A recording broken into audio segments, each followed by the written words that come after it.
अस्सलाम वालेकुम students. Last class जब हम लोगों ने रेगुलर क्लासेस ली थी तो उसमें हम लोगों ने जो मिड टर्म तक पढ़ा था वो आई थिंक हम लोगों ने मोमेंट जेनेटिक फंक्शन तक सारे का सारा पढ़ लिया था।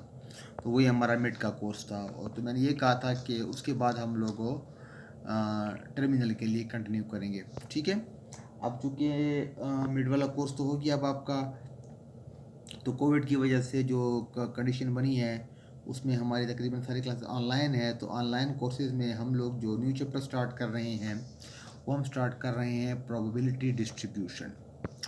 प्रोबेबिलिटी डिस्ट्रीब्यूशन क्या है? प्रोबेबिलिटी डिस्ट्रीब्यूशन आपके पास टेबुलर समरी होती है, टेबुलर फॉर्म होती है, एक रूल होता है डिफरेंट वैल्यूज़ की प्रोबेबिलिटी को जनरेट करने के लिए। मतलब कि हम डिफरेंट, अगर हम एक फार्मूला है उसमें हम वैल्यूज़ पुट करते जाएं और वो हमें प्रोबेबिलिटी कैलकुलेट करता जाए, देता जाए, इसको हम प्रोबेबिलिटी डिस्ट्रीब्यूशन कहते हैं। ठीक है, मतलब कि ये एक बना बनाया फार्मूला होता है, एक जनरेटर होता है। आपने जस्ट उसमें रैंडम वेरिएबल की वैल्यूज़ को पुट करना होता है और वो हमें प्रोबेबिलिटी देता जाता है। अब हमारे पास दो किस्म की प्रोबेबिलिटी डिस्ट्रीब्यूशन होती है। एक हमारे पास होती हैं क्या कहते हैं डिस्क्रीट प्रोबेबिलिटी डिस्ट्रीब्यूशन, और एक हमारे पास होती हैं कॉन्टीन्यूअस प्रोबेबिलिटी डिस्ट्रीब्यूशन। डिस्क्रीट में कौन कौन सी हैं? बाइनॉमियल डिस्ट्रीब्यूशन है, पाइसान डिस्ट्रीब्यूशन है, हाइपर ज्योमेट्रिक है, नेगेटिव बाइनॉमियल डिस्ट्रीब्यूशन है और ज्योमेट्रिक डिस्ट्रीब्यूशन है। कंटिन्यूअस डिस्ट्रीब्यूशन में बहुत सारे डिस्ट्रीब्यूशन है।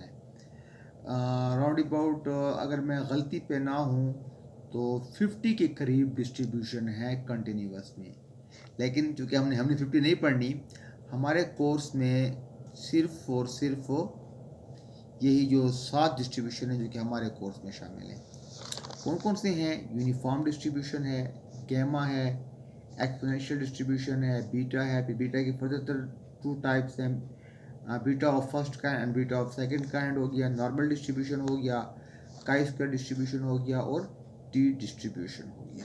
क्लियर हो गया? तो पहले पहले हम लोग डिस्क्रीट डिस्ट्रीब्यूशन की तरफ आते हैं और डिस्क्रीट में पहले पहले हम लोग स्टार्ट करेंगे बाइनोमियल डिस्ट्रीब्यूशन। बाइनोमियल जैसे कि नाम से जाहिर है कि आपके पास दो वेरिएट पे, दो कंडीशन पर डिपेंड करता है। बाई मीन्स टू, एक सक्सेस और दूसरा फेलियर। क्लियर हो गया? अब बाइनोमियल डिस्ट्रीब्यूशन को हम लोग डिफाइन किस तरह कैसे करते हैं? If P is the probability of success and Q is equal to 1 minus P is the probability of failure in one trial। एक ट्रायल है, अगर अब उसमें हम P को सक्सेस लेते हैं और Q को हम लोग फेलियर लेते हैं एक ट्रायल में, if same trial is repeated n time, अगर इसी ट्रायल को आप n टाइम रिपीट करें then it is called a binomial distribution. उसको हम क्या कहते हैं? बाइनोमियल डिस्ट्रीब्यूशन कहते हैं। इसको कैसे लिखते हैं? Probability x is equal to X I N combination x। ये क्या है? N C X means N combination x, p power x multiply by q power n minus s। और x की रेंज कहाँ तक होगी? 0 1 2 3 अप टू n। जितना n होगा, जो n की वैल्यू होगी, x की रेंज भी आपकी उतनी ही होगी। क्लियर हो गया? अब बाइनोमियल डिस्ट्रीब्यूशन की प्रॉपर्टीज की तरफ आप आ जाएं। तो पहले पहले प्रॉपर्टीज की ये है कि binomial is a discrete distribution ranging from 0 1 2 3 up to n। Binomial आपके पास डिस्क्रीट डिस्ट्रीब्यूशन, डिस्क्रीट मतलब जो कि डिस्क्रीट रैंडम वेरिएबल के ऊपर बेस्ड करे। डिस्क्रीट मीन्स वो वेरिएबल जो कि जम्प वैल्यूज पे हम लोग बेस करते हैं, काउंटेबल डेटा पे हम लोग बेस करते हैं। 0 1 2 3 4 5 अप टू, मतलब जम्प वैल्यूज को हम कहते हैं, काउंटेबल डेटा कहते हैं। तो बाइनोमियल आपके पास डिस्क्रीट डिस्ट्रीब्यूशन है। It has two parameters. Binomial के दो पैरामीटर्स हैं, एक n एंड p। क्वेश्चन में आपको n भी गिवन होगा और आपको p भी गिवन। जब आपको n की वैल्यू गिवन हो और p की value mean probability of success की वैल्यू गिवन हो तो आप समझ जाएं कि ये बाइनोमियल का क्वेश्चन है या बाइनोमियल के क्वेश्चन, बाइनोमियल से रिलेटेड डेटा है आपके पास। थर्ड है the mean of the binomial distribution is np। Binomial distribution का जो मीन होता है वो n मल्टीप्लाई बाय p होता है। एक्सपेक्टेड वैल्यू जो होती है वो n मल्टीप्लाई बाई पी होती है। वेरिएंस इसका होता है आपके पास, और binomial is equal to N P Q. Variance इसका n multiply by P multiply by Q के इक्वल होता है। Clear? In binomial distribution q plus p is equal to 1।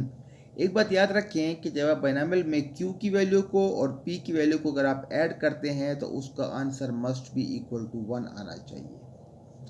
5 property इसकी ये है, the mean of the binomial distribution is greater than its variance. Binomial distribution की जो mean की value होती है वो हमेशा उसके वेरिएंस की वैल्यू से बड़ी होगी। मीन का आंसर हमेशा बड़ा होगा और वेरिएंस का आंसर हमेशा कम होगा आपके पास। ये तो हो गया हमारे पास बाइनोमियल डिस्ट्रीब्यूशन के मुताबिक। अब condition of binomial distribution, binomial distribution की क्या खास कंडीशन है, कौन कौन सी ऐसी कंडीशंस हो जाएं, कौन कौन सी ऐसी एजम्पशंस हो जाएं जिनको देख के आप समझ सकें कि ये बाइनोमियल डिस्ट्रीब्यूशन की बात कर रहा है हमारे पास। याद रखें, binomial distribution has fixed trial. Binomial distribution में आपके पास जो ट्रायल्स होते हैं, जो n की वैल्यू होती हैं वो फिक्स होती हैं। आपको कहा जाएगा कि आप सपोज आपको को कहा जाता है कि आपके पास 10 बारियां हैं, आप 10 बारियों में हेड आपका सक्सेस है। अब आप ट्राई करें कि 10 बारियों में आप कितने हेड निकाल सकते हैं। 10 बारियों में हो सकता है आपका एक भी हेड ना आए। आप 10 बारियां आपने की, 10 बारियों में हो सकता है आपका एक हेड आ जाए, 10 बारियों में हो सकता है आपके 2 हेड आ जाएं, 3 4 5 अप टू 10 तक आपके पास कंडीशन है आपके पास। तो इस पर ट्रायल्स आपके पास फिक्स होते हैं। ठीक है।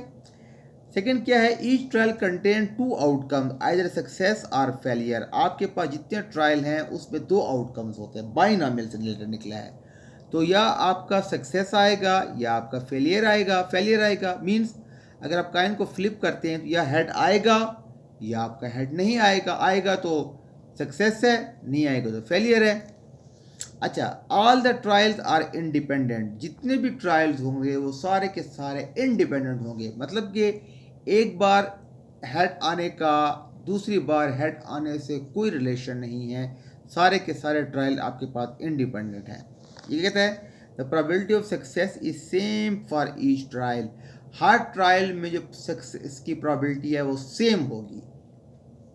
हेड आने का चांस हर ट्रायल में सेम ही होगा। इसको हम क्या कहते हैं, बाइनोमियल डिस्ट्रीब्यूशन कहते हैं। ठीक है। अब मैं आपको कुछ क्वेश्चन करा देता हूँ इस पे न्यूमेरिकली, तो उससे आपको आइडिया हो जाएगा कि बाइनोमियल आपने यूज़ करना है। देखें, बाइनोमियल हम लोग क्यों कब यूज़ करते हैं। आपने सिंपल प्रोबेबिलिटी तो हम लोगों ने पढ़ी थी, उसमें हम लोगों ने आउटकम हमने सैम्पल स्पेस बनाया था कि काइन को हमने एक बार टास्क किया, काइन को हमने 2 बार टास्क किया, 3 बार टास्क किया, बस 3 तक ही हम लोगों ने कर ली थी। ऐसे हेड है, डाइस है, डाइस को हमने 1 टाइम रोल किया, उस पर हम लोगों ने प्रोबेबिलिटी के क्वेश्चन किया। डाइस को हमने 2 टाइम भी रोल किया, 2 से ज़्यादा टाइम हम लोग उसका सैम्पल स्पेस नहीं बना सकते। ऐसे ही अगर आपको क्वेश्चन दिया जाए कि काइन को आपने 10 टाइम्स रोल करना है तो अब इसका सैंपल स्पेस बनाना बहुत मुश्किल है। डाइस है, डाइस को आपने 15 टाइम रोल करना है, 20 टाइम रोल करना है, तो अब क्या करेंगे। फिर ऐसी कंडीशन में हम लोग बाइनोमियल, फिर हम लोग बने बनाए फार्मूले या बने बनाए स्ट्रक्चर पे आ जाते हैं जिसको हम बाइनोमियल डिस्ट्रीब्यूशन का फार्मूला या रूल कहते हैं। तो इसकी क्वेश्चंस को आप देखें तो आपको आइडिया हो जाएगा। ये कहते हैं the probability of head in a coin is 1/2। एक काइन है जिसमें हेड आने की प्रोबेबिलिटी कितनी है, 1/2 है। And when the coin is flip 10 time, और एक उसी काइन को अगर 10 टाइम टास्क किया जाए, then find the probability of getting. तो आप कैलकुलेट करें नो हेड। इस बात की क्या प्रोबेबिलिटी है कि कोई हेड भी नहीं आएगा, 3 हेड्स आएंगे, एग्जैक्टली 3 हेड्स आएंगे, मोर देन 7 हेड्स आएंगे, लेस देन 2 हेड्स आएंगे, अप टू सो ऑन। ठीक है। अब इसमें देखें आपको कैसे पता चला कि ये बाइनोमियल का क्वेश्चन है। एक तो उसने उसमें काइन फ्लिप किया 10 टाइम्स, ये तो हो गया number of the trials, n is equal to 10 हो गया। प्रोबेबिलिटी उसने आपको खुद दे दी है, p is equal to 1/2 mean is equal to 0.5 हो गया। तो क्या लिखेंगे, since the data follow the binomial distribution, तो वी नो दैट चूंकि बाइनोमियल के फार्मूले में आपको q भी रिक्वायर्ड है, तो q is equal to 1 minus p हो जाएगा, तो 1 माइनस 1/2 0.5 भी 0.5 हो जाएगा। Now for binomial distribution formula क्या है, x is equal to X I N C X P power X Q power n minus X. और पहले तो n की वैल्यू पुट कर लें, थोड़ा n is equal N C X हो जाएगा। x अभी हम पुट नहीं करते क्योंकि जब हम क्वेश्चन सॉल्व करेंगे प्रोबेबिलिटी तब हम पुट करेंगे। 1/2 power x, 1/2 power 10 minus x, और x की रेंज क्या है 0 1 2 3 अप टू 10। आपको जितने भी प्रोबेबिलिटी कहेगा आपको इसी प्रोबेबिलिटी, इसी लिमिट में ही प्रोबेबिलिटी कहेगा। याद रखें इसमें कोई प्रोबेबिलिटी पॉइंट में आपको नहीं दे सकता, आपको हमेशा प्योर नंबर में प्रोबेबिलिटी देगा, या greater than 1, greater than 2, less than 1, less than 2, exactly 1 हो जाएगा। अब पहले इसमें देखिए probability of no head means x is equal to 0। अब इस फार्मूले में जहाँ जहाँ x है वहाँ आपने सिंपल 0 पुट करना है और उसको सॉल्व करना है। तो क्या करेंगे, 10c 0, 1/2 power 0, 1/2 power 10 minus 0, 10c 0 तो आपके पास सॉल्व करें कैलकुलेटर में तो 1 आता है, 1/2 पावर 0 आपके पास जी भी 1 आता है, 1/2 पावर 10 तो 0.5 की पावर 10 आपके पास कितना है 0.0097। ये आपके पास नो हेड आने की प्रोबेबिलिटी है। प्रोबेबिलिटी ऑफ एग्जैक्टली 3 हेड्स, तो probability of x is equal to 3, जहाँ जहाँ x है वहाँ सिंपल आपने 3 पुट करना है। तो 10c 3, 1/2 पावर 3, 1/2 पावर 10 माइनस 3, तो 10c 3 120 हो गया, 0.5 की पावर 3 हो जाएगा, 0.5 की पावर 7 हो गया। आप ऐसे भी कर सकते हैं, bs इक्वल पावर को आप ऐड कर सकते हैं तो भी वही बात है। तो 120 मल्टीप्लाई बाई 0.125, ये 0.0078 मल्टीप्लाई किया तो 0.1117, और के पास 3 हेड आने की प्रोबेबिलिटी कितनी है 0.1171 हो गया। मोर देन 7 हेड, 7 से ज़्यादा हेड, 7 भी नहीं बल्कि 7 से ज़्यादा हेड। तो कहाँ तक हम लोग जाएंगे, 7 से ज़्यादा हम लोग 7, 8, 9 और जहाँ तक n जाएगा हमने आखिरी हद वहीं तक रखनी है। तो कहाँ तक जाएगा, probability of x equal to 8, x equal to 9, x equal to 10। तो इसी फार्मूले में पहले 8 पुट किया, फिर हमने 9 पुट किया, फिर हमने 10 पुट किया, सॉल्व किया और उनको ऐड किया तो 0.0546 आपके पास आंसर आ गया मोर देन 7 हेड्स के लिए। ऐसे ही लेस देन 2 हेड्स, 2 हेड्स से कम, 2 भी नहीं बल्कि 2 से कम वालों की प्रोबेबिलिटी वो पूछता है। तो क्या पूछता है, x इज इक्वल टू 0, कहाँ से स्टार्ट होगा, 0 से स्टार्ट होगा, x is equal to 0 plus x is equal to 1। 2 क्यों नहीं कर रहे, क्योंकि उसने कहा है 2 से कम, तो 2 से कम 1 से स्टार्ट होता है आपके पास।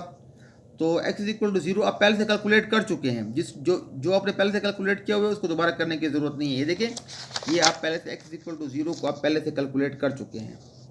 इसका आंसर आपने एज चीज़ वहीं पर लिख लेना है। और 10c 1, 1/2 की पावर 1/2 की पावर 10 माइनस 1 सॉल्व किया तो ये आंसर आ गया, ऐड किया तो आपके पास 0.0107 आ गया। ये आपके पास क्वेश्चन क्लियर हो गया। नेक्स्ट क्वेश्चन को आप देखें। अब देखें,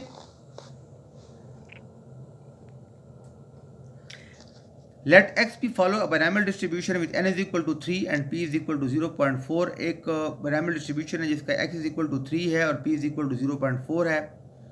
तो n दे दिए 3 और p 0.4 दे दिया, उसे calculate x is equal to 1, probability x is equal to -1, probability x is equal to 2, x is equal to 1.5, x less than 2। तो पहले देखें कि चूँकि n और p गिवन है तो data follow binomial distribution, q is equal to 1 1 p 1 1 0.4 0.6 आपके पास आ जाएगा। Now the binomial distribution become, formula put करें NCx p पावर x की power n minus x, x equal to x हो जाएगा। तो 3cx 0.4 की पावर x 0.6 की पावर 3 माइनस x, x की रेंज कहाँ तक होगी, जहाँ तक n जाएगा। n कहाँ तक जा रहा है, 0 1 2 और 3 तक जा रहा है आपके पास। तो पहले तो x इज इक्वल टू 0, जहाँ जहाँ x है वहाँ पर आपने 1 पुट करना है, सॉल्व किया 0.43 आ गया। अब x is equal to -1 is equal to 0, why it is a 0, because यहाँ पे आपको कहीं में भी नेगेटिव वैल्यू नज़र नहीं आ रही। मैंने आपसे पहले कहा था कि आपको जो भी प्रोबेबिलिटीज़ पूछेगा इसी लिमिट के अंदर ही पूछेगा, इसी रेंज के अंदर पूछेगा। इस रेंज से बिहाइंड वो आपसे प्रोबेबिलिटी नहीं पूछ सकता। अब इसमें तो कोई नेगेटिव वैल्यू नहीं है तो वैल्यू 0 आ जाएगी आपके पास। ऐसे ही x इज इक्वल टू 2 हमने पुट किया तो 3c2 0.4 power 2 0.6 power 3 minus 2 solve किया 0.288 आ गया आपके पास आ गया। अब नेक्स्ट देखें, x इज इक्वल टू 1.5, क्यों 0, बिकॉज आपको यहाँ पर कहीं 1.5 नज़र आ रहा है, कहीं पर भी नज़र नहीं आ रहा, बिकॉज ये जम्प्ड वैल्यूज़ हैं। जम्प्ड वैल्यूज़ पॉइंट में कभी भी नहीं होती, तो उसका आंसर 0 हो जाएगा आपके पास। और ऐसे ही x less than or equal to 2, अब इसमें इक्वल टू भी शामिल हो गया है, 2 या 2 से कम, अब इसमें 2 इंक्लूड होगा तो 0 हो जाएगा, 1 हो जाएगा और 2 हो जाएगा। x इक्वल टू 0 पुट किया, फिर 1 पुट किया, फिर 2 पुट किया। अब 1 को आप सॉल्व कर चुके हैं यहाँ पे देखें, और 2 को भी आप सॉल्व कर चुके हैं, तो इसको दोबारा सॉल्व करने की ज़रूरत नहीं, आपने डायरेक्ट इसकी वैल्यू उठा के इधर पुट कर लेनी है। सॉल्व किया 0.936 आपके पास आ जाएगा आपके पास। क्लियर हो गया? ओके, एक और क्वेश्चन देखें इस पे, तो आपको आइडिया हो जाएगा। कहता है according to the WHO report 3 out of 8 babies reach to the child bearing age जो इन पाकिस्तान के, जो आपके पास एक WHO की रिपोर्ट है, वो कहता है कि पाकिस्तान में जो है 8 में से 3 बच्चे वो चाइल्ड बेयरिंग एज को पहुंच जाते हैं, मतलब कि वो माँ बनने की उम्र को पहुंच जाते हैं, अदरवाइज उनकी डेथ हो जाती है। हर 8 में से 3 बच्चे माँ बनने की उम्र तक पहुंच सकते हैं in Pakistan. Now in a certain hospital 5 babies are born, एक हॉस्पिटल है उसमें 5 बच्चे पैदा हुए हैं। तो इस बात की क्या प्रोबेबिलिटी है? What is the probability that no will reach at CBA, कोई भी चाइल्ड बेयरिंग एज तक नहीं पहुंचेगा, ओनली 3 विल रीच, सिर्फ 3 बच्चे पहुंचेंगे, at least 3 will reach, at most 2 will reach, between 2 and 4 both include will, मतलब आंसर मतलब 2 और 4 भी शामिल हैं। अब इसमें देखें n आपके पास 5 है, p इज इक्वल टू 3/8 खुद दे दी है, 3 आउट ऑफ 8 बेबी 0.375, क्यों हमने निकाल लिया 1/3p, फार्मूले में पुट किया पहले, तो x equal to XI NC x p power x q power n minus x हो गया, तो 5c x हो गया 0.375 की पावर x 0.26625 5 माइनस x कहाँ तक है 0 1 2 3 up to 5। Probability that no will reach, कोई बंदा भी चाइल्ड बेयरिंग एज को नहीं पहुंचेगा, तो जहाँ जहाँ x है वहाँ वहाँ पर आपने 0 पुट करना है, तो x इक्वल टू 0 पुट किया, सॉल्व किया, 0.954 आ गया आपके पास। तो ओनली 3 बेबीज विल रीच, के सिर्फ 3 बच्चे ही चाइल्ड बेयरिंग एज को पहुंचेंगे, तो जहाँ जहाँ x है वहाँ पर आप 3 लगाएं, तो 3c 5c3 0.375 और 3 0.6255 का पावर 5 माइनस 3, सॉल्व किया 0.2060 हो गया। प्रोबेबिलिटी ऑफ एटलीस्ट 3, एटलीस्ट का क्या मतलब है?